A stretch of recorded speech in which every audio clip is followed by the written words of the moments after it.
Hey everyone, welcome back to another video on the second channel. Today I just want to talk about some of my first impressions when it comes to Kandagawa Jet Girls, which is a game that came out like a couple of weeks ago, I suppose. I pre-ordered the game on Amazon, or from Amazon, and it arrived a bit late actually, like about a week late, which is fine. But I'm working on a review currently, and I just want to, perhaps throw in a bit of variety in the second channel there and tell you a little bit about what I think about the game right now, only after having played it for a couple of hours. Yeah, I'm looking at Instagram here. So yeah, it's been like a little bit over a week since it arrived here. So some of you probably know Kandagawa Jet Girls is, well, it's supposed to be like a jet ski kind of arcade racing game. And it's made by the same people who make Senran Kagura. It's the same producer, Kenichiro Takaki. Basically, the concept is that if, it's as if you combined Wave Race, Mario Kart Double Dash, as well as throw in the water guns from Peach Beach Splash, which sounds like a good thing, but it's actually not quite what I expected. But at the same time, I'm also not surprised because of Sony, probably. By the way, I should mention I have the PS4 version, not the PC version. So far I've only done a couple of races, but yeah, the game is really easy. So I hope it's just an early game thing, and that it gets a little bit tougher. But it's kind of weird how the game just throws you in and like basically throws the book at you in terms of, or the manual rather. It's like, here's all the things you need to know about controlling this jet ski thing. And there's like so many weird things like tilting forward, tilting backwards, and that changes, if you tilt forward, you're faster, but you understeer, and then it's like the opposite if you lean back or something. And there's like some not so intuitive drift mechanics, and then there's like a whole bunch of stuff in regards to power-ups, and then controlling the girl who shoots, and then you can like look back and shoot and all that sort of stuff. And it's like there's so many mechanics, and then you can't even like do any of that stuff because it's like you don't really need to learn that much because you just go off into the distance and everybody else is like way behind you. They can't even shoot at you or anything. It's like at one point I just had to slow down so that I could actually get like a 3-star race, because it's like there's some requirements, like you have to win the race. And then there's like 2 other things, but you have to like use the guns or something. Also, the story is a bit simplistic.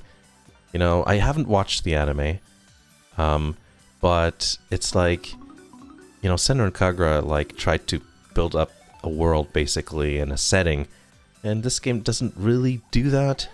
Maybe it'll get into it a bit later on, but it just seems more like here's a here's a bit of dialogue. And then suddenly, for some reason, they start battling each other by doing jet ski races. So, what's that other game that Kenichiro Takaki made? Valkyrie Drive. Like, that still had a better approach as well. I will say that the graphics look pretty good. Perhaps not, the tracks might not look amazing, but the character models are really good. There's some new animations when characters are talking. Though they look like a little bit exaggerated, which is funny. I think that's okay. It reminds me a bit of how those, official Hololive sketches are, where they like move around in an exaggerated manner, which is obviously not real. It's not motion captured or anything. That kind of like the way they talk and move around kind of reminds me of that, which is funny. But the character models are really good. You can especially see that with the Senran Kagura characters. So the game comes with Ryobi and Riona. I'm not sure if that's like a launch thing only, and then you have to buy them or something, but the other Senran Kagura characters are DLC. Quite expensive DLC, I should add. And I really hope that's what the new Senran Kagura game will look like, because, yeah, that's pretty decent. There's like proper butt physics as well, which is pretty funny. I noticed that with one of the mini-games. Oh yeah, that's what I should mention also. There's a bunch of mini-games.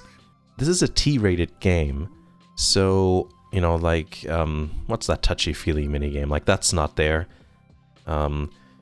Like, those sort of functions you see in Senran Kagura. So that's a bit unfortunate.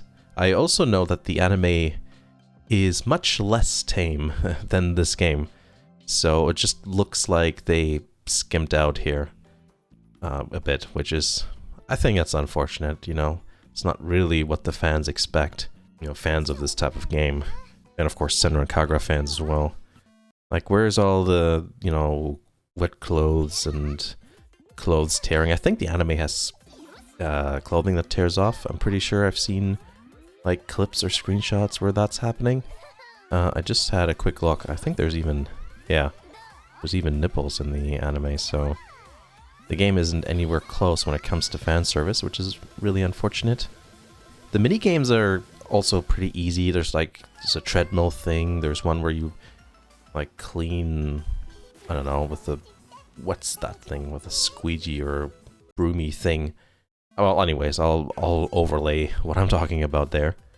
But, like, all of those are pretty easy, but kind of fun. Oh yeah, there's also this, not exactly a rhythm game, but you have to, like, do as many combos as you can when washing the jet ski. Like, those are, like, fun little things here and there that, you know, you can just play around with.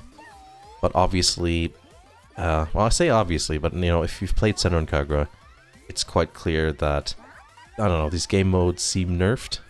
I'm sure they could have gotten away with more if they went with an M-rated game.